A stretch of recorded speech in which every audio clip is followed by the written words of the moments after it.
வணக்கம். தினம் ஒரு திருவிளக்கு பகுதியில் நாம் இன்னைக்கு பார்க்க போறது ரொம்ப அழகான ஒரு குத்து விளக்கு. பொதுவாகவே குத்து விளக்கு அப்படின்னாலே மங்களகரமா இருக்கும். அதுலேயும் இந்த குத்து விளக்கு ரொம்பவே வித்தியாசமா ரொம்ப அழகாவும் இருக்கு. எப்படி ஒரு கோவில்ல இருக்கக்கூடிய கொடிமரத்துக்கு இருக்கிற மாதிரி அதோட அடிப்பாகம் கொடுத்துருப்பாங்க.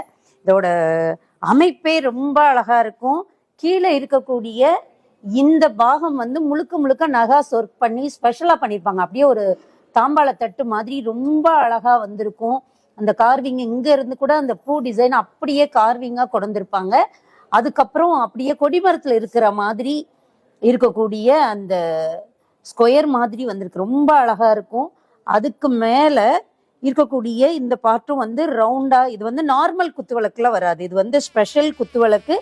இதோட ஒர்க்கே அழுத்தம் திருத்தமா இருக்கும். பார்த்தாலே தெரியும், கை வச்சு பார்த்தா ஒவ்வொரு பார்ட்டுக்கும் அந்த டிஃப்ரென்ஸ் தெரியும். அந்த கட்டு எங்கெங்க இருக்குன்றத நம்மளால ஃபீல் பண்ண முடியும். அதே மாதிரி மேல இருக்கக்கூடிய பாகமுமே அவ்வளோ அழகு. இதுக்கு மேல நாம விநாயகர் வச்சுக்கலாம், லக்ஷ்மியும் வச்சு காமிச்சிருக்கிறோம். இதுலயே அன்னம் வைக்கலாம், பிறை, சங்கு சக்கரம், இந்த மாதிரி எது வேணாலும் வச்சு நாம செட் பண்ணிக்கலாம். இதோட உயரம், இந்த விளக்கு இவ்வளவு பிரம்மாண்டமா அழகா இருக்கிறதுக்கு காரணம் இதோட உயரமும் கூடன்னு சொல்லலாம். உயரம் 40 இன்ச்சு, கிட்டத்தட்ட 3.5 அடி கிட்ட இதோட உயரம்.